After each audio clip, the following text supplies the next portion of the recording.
Continuing with the question and answers that we began at our last coming together. Will there be a shift in the polar ice caps toward the end of the century? I haven't the faintest idea.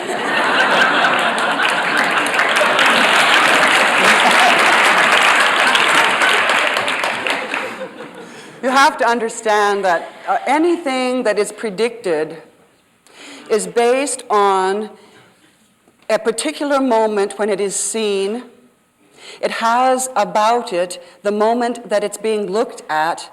And as if you looked in your own life, anything can happen at any time. What I do say about things like this, please, is the less attention you give to them, the less probability is they're happening. Please understand that the world, all right, I've said to you again and again that you have a spherical psyche out of which your life rises and moves and changes and expands or contracts depending on what information you're placing in it, what kind of emphasis that you're giving to it. Well, if you could please stretch that concept to understand that as a totality, you have a world psyche, a global psyche, if you will. And the same laws apply to your global psyche as do to your individual one, which means to the extent to which you fill your psyche full of the exciting, amazingly wonderful, expansive beauty of trying to become your fullest, to resting into the knowing of your most vast being, then you contribute to the psyche of the globe as a whole. Nothing happens outside of your minds. This is not the earth that has decided that it's going to shift because it feels like moving. It isn't like that. There is a very strong and deep awareness of a play between the psyches of mankind, which is experienced as, in the global sense, as one. You see, the earth experiences you as one. It doesn't say, oh, there's Joe, and there's Harry, and there's Henrietta, and there's Margaret. No, it's not like that. The whole impact of the human strain of creation, added to all of the other magnificent strains that go in to make this wholeness of the globe, is experienced by the entity, if you want to talk about it that way, the wholeness of this planet in a certain way. It's experienced in a certain way. Now, the way that these decisions, if you want to talk about them, are made on a planetary basis has to do with what kinds of messages are coming to the wholeness of the planet from one of the energy fields being the human. And please understand, you are not the only energy field that has a say in what happens, as you well know, and I don't think you even want to. There are some very vast and wonderful sources that have a lot to do with this kind of moment-by-moment decision-making. Now, it is a long time when we're talking about power. There's a long time between now and the end of this century.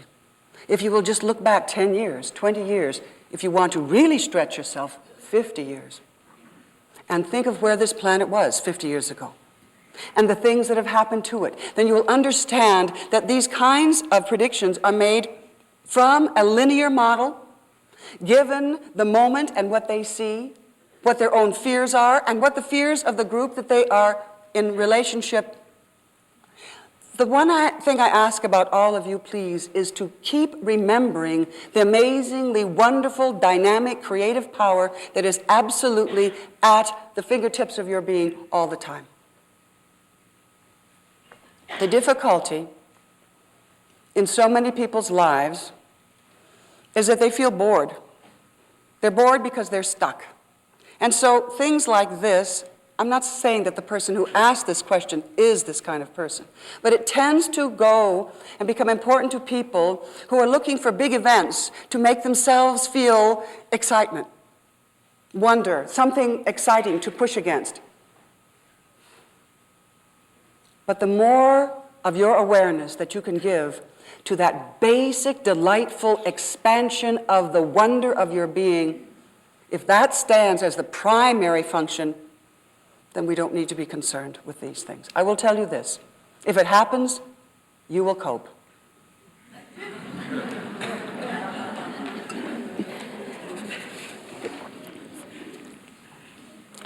Is there harm derived from using the Ouija board? There are no rules. There are no rules. I will tell you the limitation.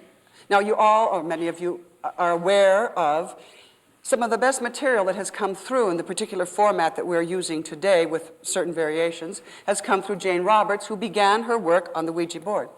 I also see in the energy fields here that some of you had your first direct contact with something other than your own mind on a Ouija board. So, there are no rules.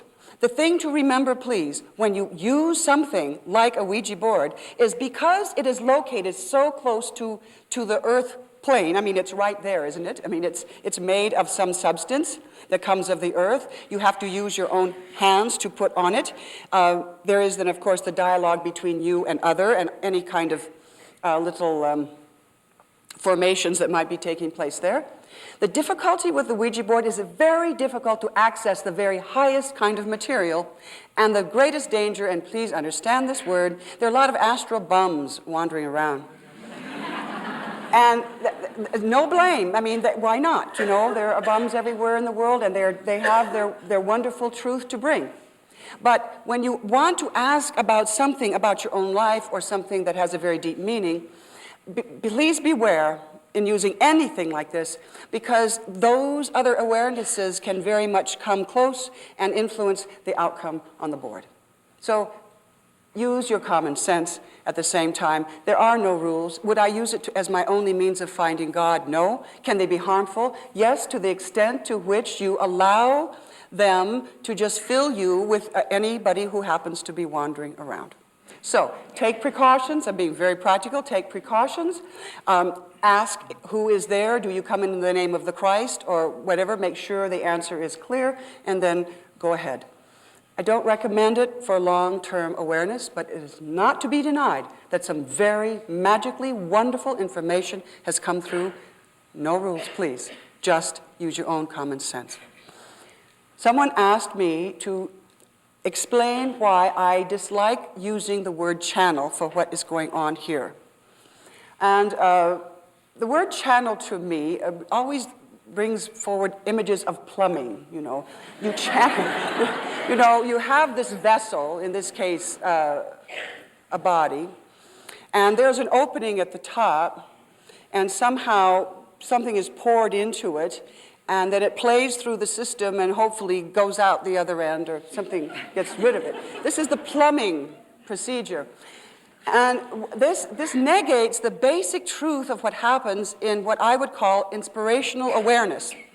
You do not want to be plumbed. You want to be inspired, and there's a great difference.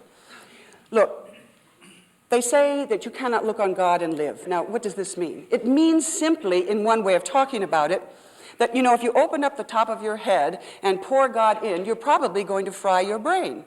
You know, you are going to get a voltage that is so high that the system is going to go into some kind of imbalance. Now, what happens in most of these cases when there's not, the question arises constantly, what is the difference between a direct takeover where the so-called channel doesn't know what's happening? You know, there are those that do that and those that do other.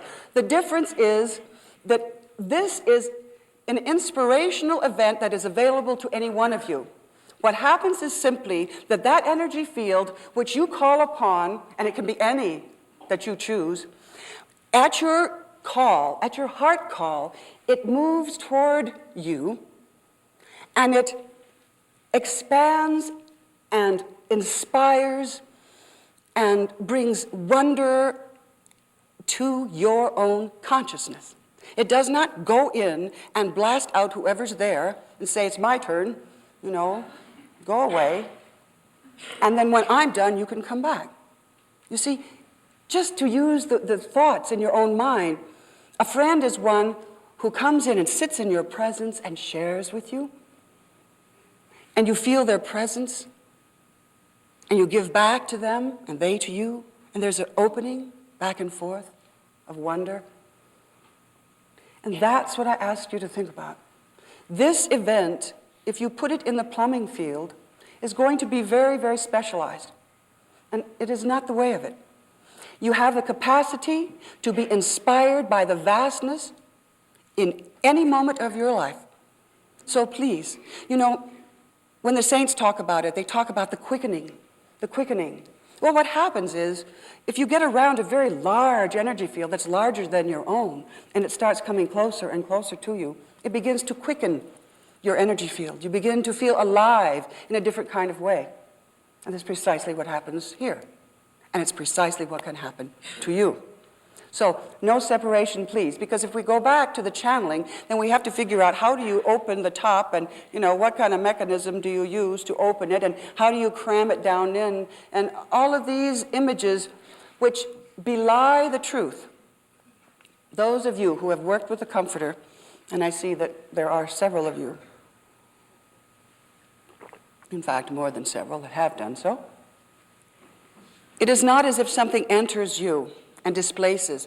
There's only so much in here, and you don't want to displace your being. You want to add to it.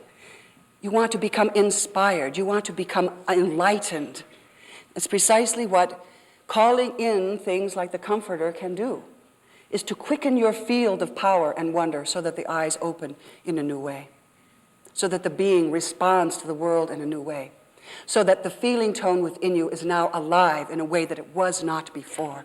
And that is how you experience God, a quickening of your being. So, practice. Just practice. Prayer is practicing. Remembering is practicing. Mantra is practicing. Walking with awareness, breathing with awareness, practicing. That's all.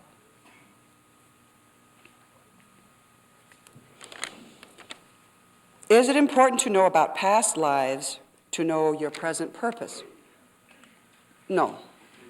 Now, let's be very clear about the whole past life situation. There are no rules.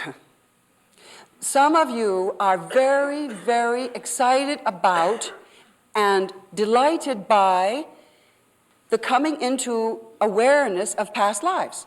It brings you a delight in your life. It's real. It's tangible, it's useful, it's expansive. Now, if you are only, in your past life, great and wondrous people, if you have always been the queen and never the slave, if you are never some ordinary person just bumbling through life as best you can, if that be the case, then please look and see what else is there.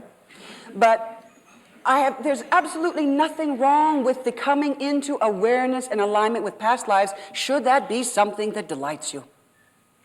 But if it is not something that delights you, I ask you to realize it's not necessary. Again, it depends on your own particular wonder, the way you feel best about approaching your wholeness.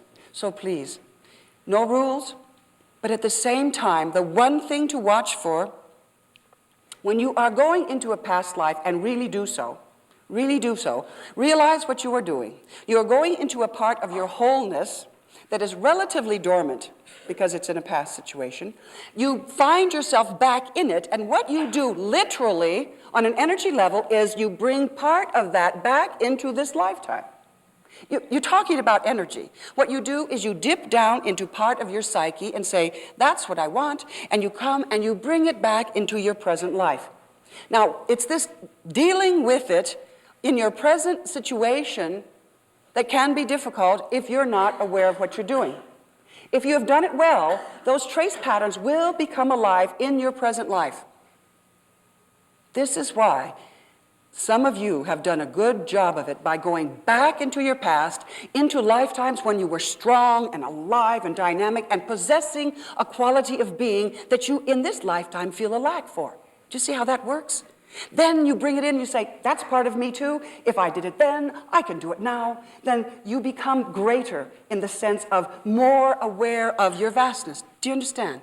So the motive, once again, plays an important part. If you go into past lives to feel puffed up and grandiose and I feel so miserable, I need to feel that I used to be great, that's not necessarily the best motive. But to go back into past and say, I feel within me that there must have been many lifetimes when I was able to do certain things with great power, and I need that knowing now because I've closed off that part from myself. That is absolutely legitimate work, but You do not have to go into a past life ritual to get and access that energy, which is what I would ask you to remember. You have the ability to sit quietly in your living room or your meditation room, wherever you might be, and feel within you, I want to feel the courage that I know must have been mine in other lifetimes, a certain physical courage. Let's say this lifetime you're physically, in your own words, inadequate in some way. Well, you know that that's not what you've done every lifetime of your life. You're not stupid. You're not going to program every lifetime with the same difficulty. Absolutely not. So you know within your conscious awareness, there are parts of my wholeness that remember that. And you can access, go in and say, please come forward, that wonderful sense of strength and power. And as we've talked about before, the way you do this is to creatively visualize yourself now in this life, having that kind of power and wonder and equilibrium in whatever area of your life is necessary. Now, where this becomes very useful, but it's very difficult to do, is if you have lost someone through death, say a loss of a child or a beloved or some. There are parts of the being that can flood in and hold you in the remembrance that you have done this before, that this is a pattern that lifetimes hold, and that there is that sweet knowing of knowledge that you can access in the moment of your agony that can come to you and give you the comfort that you need. So whatever the situation, whatever the loss, whatever the dilemma, there is a pattern of successful wonder in you that remembers. And all you need do, please, is to go in and ask. Come forward and let me feel how it feels to have that fulfillment in my life. I've been saying this for 10 years. We go way back on this one. So I bring it back again. You do not ever have to feel that you lack anything. Because whether you have it in this lifetime or not, you have it. Because if one human being has had it out there, including Jesus, including Buddha, including all of the great realized ones, you have it as well. It is the wholeness of the human condition. So, instead of looking around and feeling sorry and saying, I don't have, start accessing that part of yourself. And let us say that you are confined. Say that you are ill, confined to a wheelchair or something might be your destiny. And you know that you perhaps cannot rise up and go. You can begin to build around you a very strong energy field that begins to feel as if you were, that begins to enlighten you and enliven you in a new way by simply seeing and feeling yourself in another frame other than this one, because this body is just one part of a very vast and wondrous whole. You don't have to feel lack unless you choose it.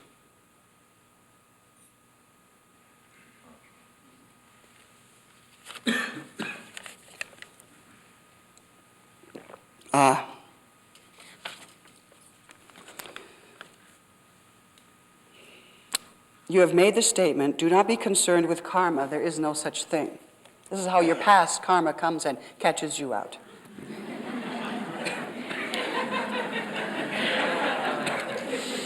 Please expand on this. I have heard it said that there is no karma, but I do not understand. I have also heard that karma is a superstition that man uses to punish himself. What's the difference between karma and guilt, is the second question.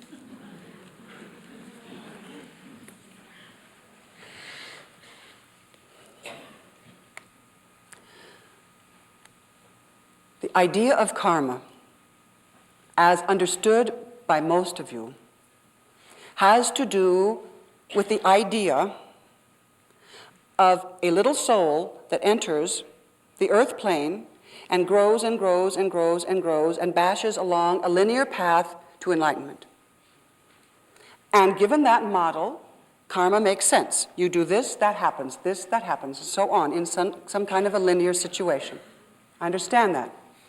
And if that is something that pleases you, you see, at certain times of your growth, it's absolutely essential that you at least entertain the fact that what you do today has a result in tomorrow. This is a very practical way of living, because indeed, when you look at it this way, it does have that kind of effect. When you look at your world, it seems that if you get angry at someone, they have a certain response pattern, so on. It goes down, down, down, down. All right, now understand that, and that's a nice way to talk about moving through your world. So please Don't throw it out if it's useful. Where it is not useful is when it is used as a vice around your neck to keep you in remembrance of all of the things that you think that you have done that not only were against others, but against God on top of it. You know, and you don't even really know what God has in mind, but you're just quite sure that you did it wrong, that he's no doubt unhappy, and it's always a he, and there's some place down there he's going to get you. And that is the linear expression of karma, and it is stifling to your creative choices.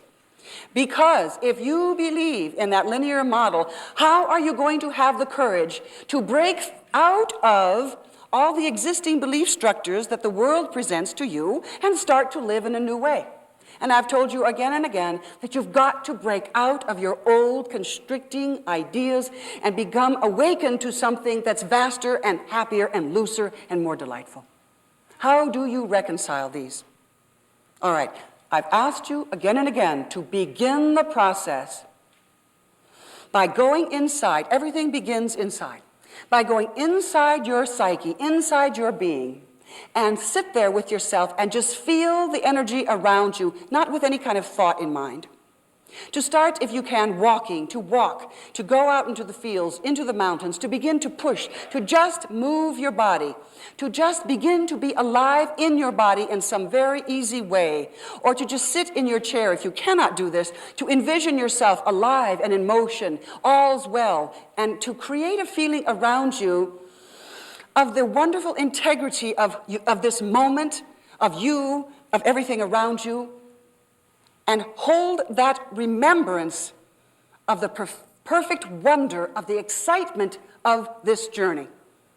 And if you will do this time after time, and then if you want to contrast it with your feelings, having spent a limited amount of time with guilt, you know, within 2 minutes, you can have yourself so burdened with guilt that you will just not be able to move out of your structure. You see, you will be totally within it because it has a compelling magnetic force to it.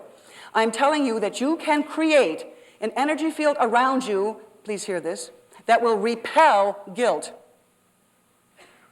That will repel guilt. And you say, yes, but without guilt, I'm going to cause harm.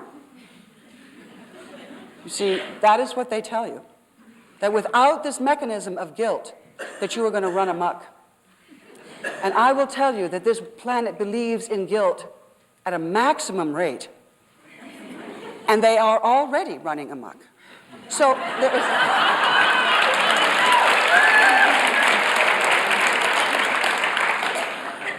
It's not working.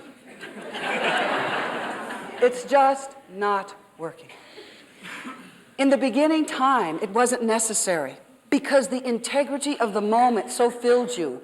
The knowing of the rightness of your own intuitive, exciting response to the life moment was so close to you and so real that the integrity of the rightness rode with you as every choice was made, choice after choice after choice after choice.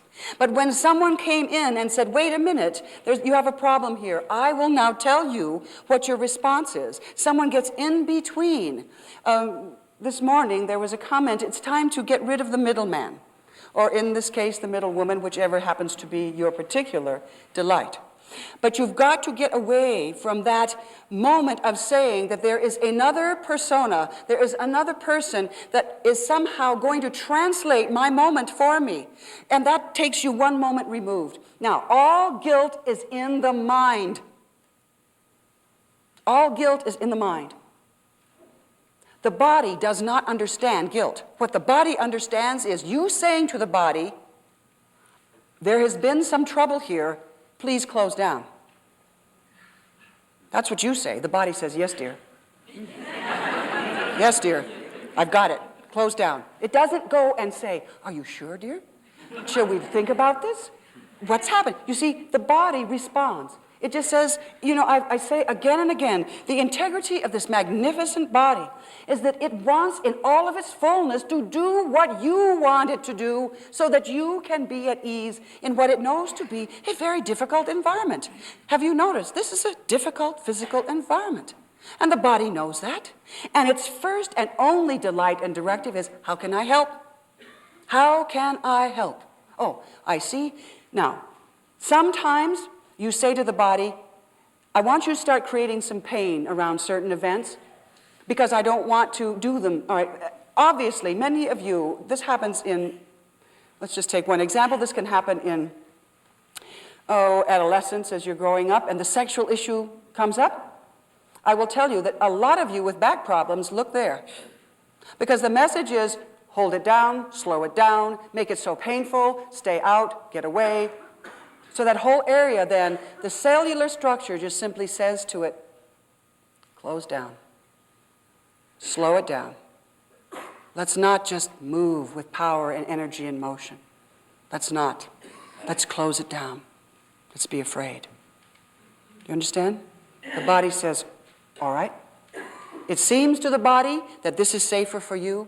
You didn't say, let's do what's most exciting, what's the most dynamic, what's the most creative. You said, what's safest? And out of all the things that the body has recorded, all the things that the cells have heard, it's the most magnificent computer. Dr. Aiken, your computer is nowhere near as magnificent as you are. And I love you so much. Out of this moment of this computer saying deeply, deeply within, how do I keep safe? Not how do I become alive and expansive and ecstatic. You see? Now, that's the past. If you are ready for the unheard of probability of happiness, let's even take it to a higher octave. How about ecstasy? How about higher than that? How about bliss? How about wandering around, feeling alive within and without and around and about you? Then you are ready to start giving the directives back to the cellular structure, which is guilt is not working. Guilt is not working. But love will. But acceptance will. Beauty will. Laughter will. Tell your body. Tell your body. No more need for guilt. No. It takes a while, but it'll get it. It wants more than anything, to help you be who you want to be. And if you have wanted to be safe, controlled, and in just enough pain so that you won't be alive, then it will do that for you. But you have the wherewithal, the amazing power in each moment of your life to say, it's a new moment. There's a new message. And then please, as best you can, start moving as if, when you walk, walk as if you were in ecstasy, you were in bliss, you were absolutely alive with it. Practice. Practice bliss. Why not? You've got to do something.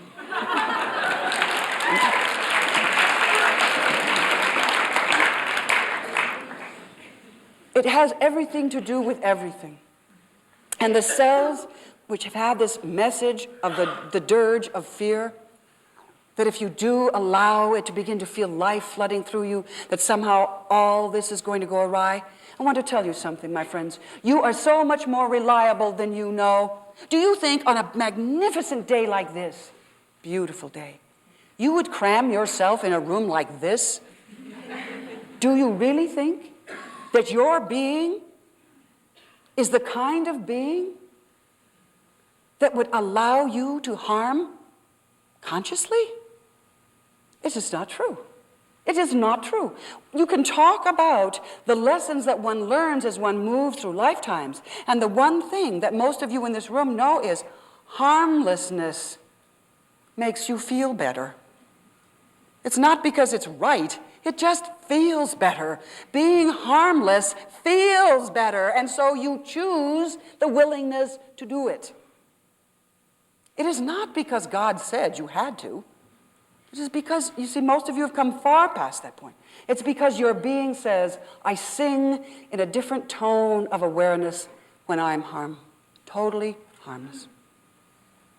And you record with consciousness when you are harmful. The being remembers and says, that doesn't feel as good. The computer has recorded all of the data. All you have to do is ask it. Just ask.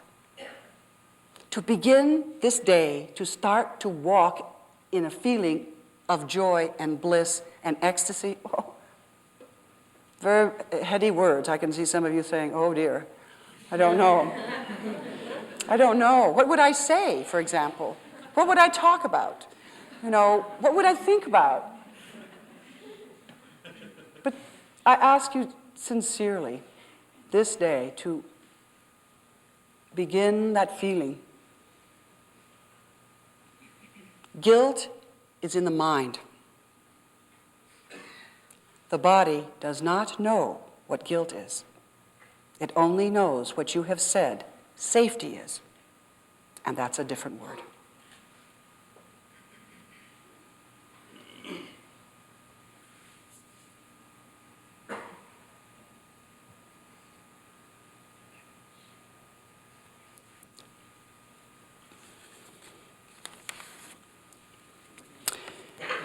Beloved Bart, tell us about these channels, like plumbers, crystals, and mumbo jumbo, and when people are going to start, whoops, I have to have added vision.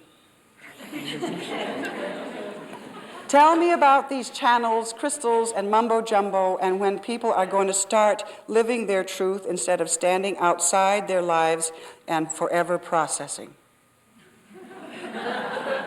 When does the wholeness and inspiration come? Well, perhaps that's been answered to some extent. It comes when you call it. It comes when you dare to call it. When you dare to call it. Is there anything wrong with crystals? Of course not. For some people, they're magnificently wonderful additions. And to the extent to which you have belief is the extent to which they help you. Anything that helps you is absolutely God's gift to you.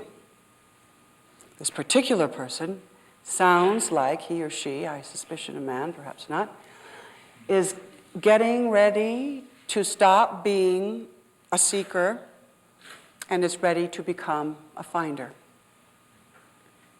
Because that kind of energy that you feel in the question says, how long am I going to keep myself waiting? But you see, it's you that are keeping yourself waiting. So, how to become the finder? We've talked about this before in certain places in our work. You become the finder by beginning to bring into your mind what finding would feel like, look like, talk like, dream like. And the more that you do it, the more that you turn to that frequency of finding and watching your life to see where you have been the seeker and deciding to change it into the finder, and being responsible for the one ongoing delight of feeling the energy of the finder, then you will have it. Now look, my friends, many of you have followed traditional paths, some in this lifetime and in other lifetimes, obviously. For example, let us say that you have felt that the model of surrender to Jesus has brought you a knowing of God. Now, there is a point here where surrender to Christ has with it a rather delightful feeling, but at the same time, there comes the fear along with it, because you haven't, no matter how much you fooled yourself, if you read the rules and regulations around it, you are not fulfilling the rules and regulations. It's very hard to follow all of the rules around all of these religions. What I'm asking you to do is to understand that in the moment that you began to experience the energy of Christ, if that happens to be your path, the moment that you've been experiencing that is not because you have been following the rules, it's because you have been calling on the energy of the one true epitome of finding that you have, who is Jesus. Do you understand what I'm saying? It is not because you followed the rules. It is because you turned the dial to where the finder was. And when you turn your dial to the finder, that energy pours forth into your life. If you equate it with having to follow the rules, then there is fear involved. Because when you cannot follow the rules, then there comes the idea that the finder has moved away from you. And if you believe this, you see, the finder moves away from you. When you say, oh, I know, it's leaving me, it's leaving me, it's leaving me. All right, what happens? The body's listening, the wholeness says, oh, it's leaving, it's leaving. Fine, it's leaving. So it begins to go. I tell you, what you ask for, you get. And if you sit there saying, oh, I know it's leaving me because I did that terrible thing last night, oh, how I wish, the next day you will feel loss. The finder is no longer present because you have said, I don't want the finder this morning. I want to be what I would describe as the worm.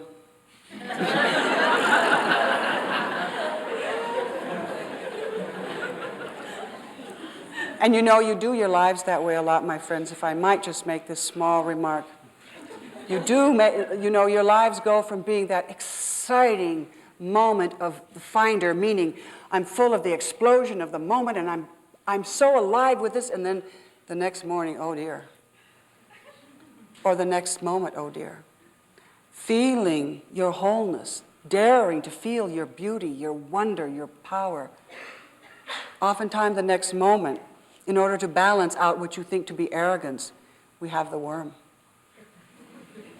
It's entirely up to you. You know, the worm is God as well. There's no separation. It's just more fun to be the finder than to be the worm, you see. I'm just on your side, that's all.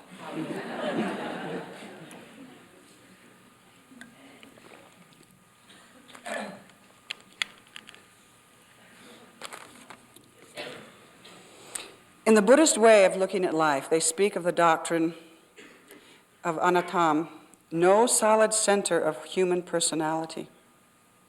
No solid center of human personality. Yet, these same Buddhists acknowledge life after life for some personal center. They speak of recognizing the incarnation of one's self. Can you bring some light to these apparent contradictions? I like the word apparent because they are only in appearance contradictions. If you will look at what we have shared, these 10 years, those of you whose ears are still functioning after all this wind, all these 10 years, you will hear the same thing. You will hear the very same thing, because when we speak of one level of life, of one level of being, we talk in terms of that which is becoming. We've talked about it before. That which is becoming, which means that you go through some kind of isolated identification with a certain part of your being, and you identify and you go on and on and on. Well, you know, if you can get yourself far enough, all right, a good way to think about this is you have in your literature some work that has been done about people's experiences who have been so-called clinically dead, left their bodies, and returned. You're all familiar with this kind of material. Now, if you read the material carefully, for the ones who got quite a distance out from the physical, not only their physical body, but the earth field itself, you will find what they say is everything happens at once. How is it that my entire life could be reviewed with patience, and I see it all, and I feel that it is in 1 or 2 seconds? How can that be so? Both are true. Both are true. Your mind is going to crack over this one. So don't really think too much about it, because the more you dwell on it, the more your mind will begin to crack, because what you're asking is to have a perception coming out of your physical body which says, I'm here, and you can't tell me I'm not here. Here I am. I'm here. And everything around you says, you're here. Yes, I see, you're here. So all of that validity. Once you leave this physical body and no longer have this particular perception, what are you going to see? You are going to see one source. You're going to see one alive, dynamic whole where everything happens at once, where everything is combustibly alive and in motion and absolutely magnificently safe. And at the same time, there will be trace remembrance of a separated life. You are both. And you have the capacity. Isn't it magnificent? I tell you, the journey that you have picked as a human is exciting. This is where you have both. It's not available in all brands of life, but it is here. You have a capacity to experience yourself as that personal self, and at the same time to experience yourself as no self at all. Just wonderfully abundant, alive energy and power with the same deep being. The sense of being never leaves you. Becoming does. Can I put it that way? Can you understand? I hope I'm reaching. Becoming is the delight of the human, of becoming and becoming and becoming. It's wonderful. But at the same time, the delight is of the stillness of the being. You are what you are, what you are. And you have never moved from that point. So, all of the paradoxes, you have the stillness, no motion, and you have the explosion of your universe. It's delightful, exciting. You've picked a magnificent way to have it all. Why not? Don't let your mind trap you. Who's ever questioned, don't let it trap you. Just allow the knowing that right now, this is what is, and do it fully with all your awareness. When that's done, when the body is no longer here, something totally magnificently alive will be there.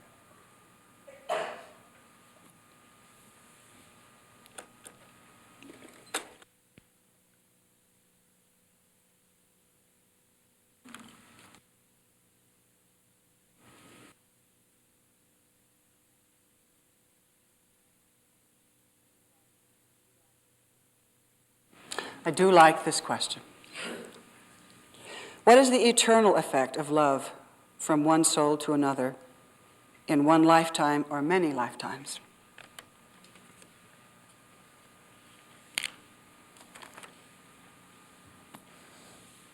It is my understanding that in this material that you have come to call the Course in Miracles, that there is a belief that the thing that goes on and on and on is love. And it's absolutely true. What I would like for you to feel within your being is this.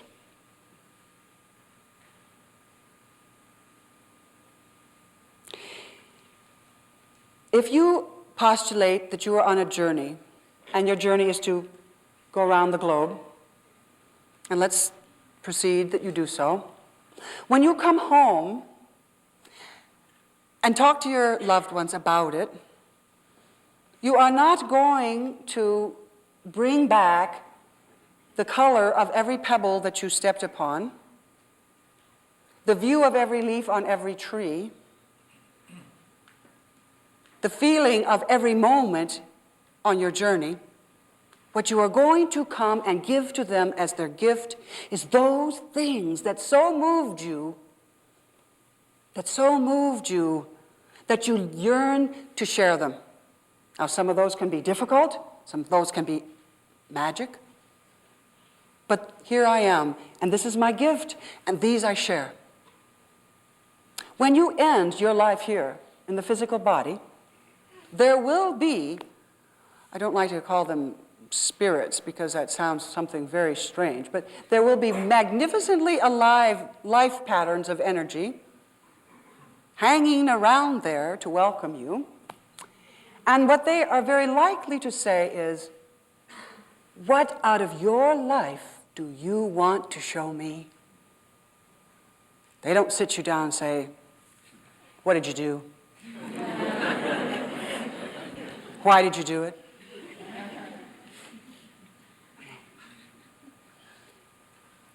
It says, what of your life would you like to show me? And that's the gift of the journeyer who comes home to the beloveds. And they don't say, they would never ask you 18,000 questions. If they were wise, they would sit and they would say, what do you have to show me? What do you have to give me? And this is what happens when you end this life. And out of all of the things that you have done, those things will come out of you to give that you have most loved. Because in that moment, you will have such understanding of the difficulties of this journey, almost as if you had to walk blind through so many of the moments of it. But as you sit there with this beloved other, your gift will be of those moments when you did love, when you did your best. And so remember, please, there is no judgment committee. You know, there is no boardroom of directors of karma who will sit you down and say, account for your life, twerp.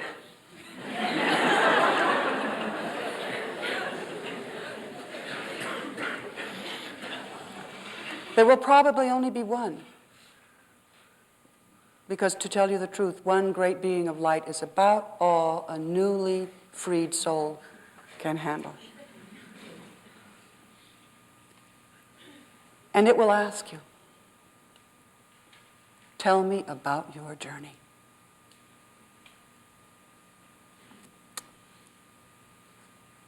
And from the very beginning until the very end, the jewels, the gifts, are when you loved. Not love perfectly, just love the best that you could. I beg you to understand this deeply in your being. You're not being judged. You're being guided. You're being urged to love yourself and this experience. But there is no other question so beloved when you die, but share with me. And in the sharing of your moments of your love, here will come the feeling of the beauty and the worthwhileness of the journey, and all of the obstacles and the things that did not go right, and all of the things that you wish had been different, fade. And the light stands. And it says, thank you. Because in that moment, what you will understand is that you have added to the love of the whole by what you have done.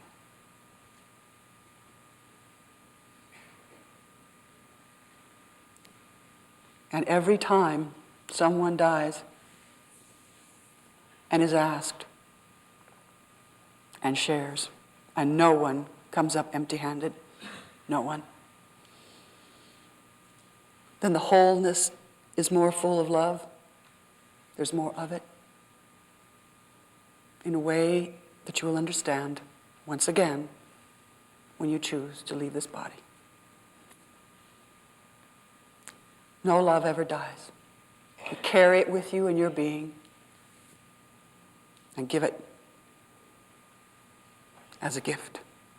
And so is it received in gratitude.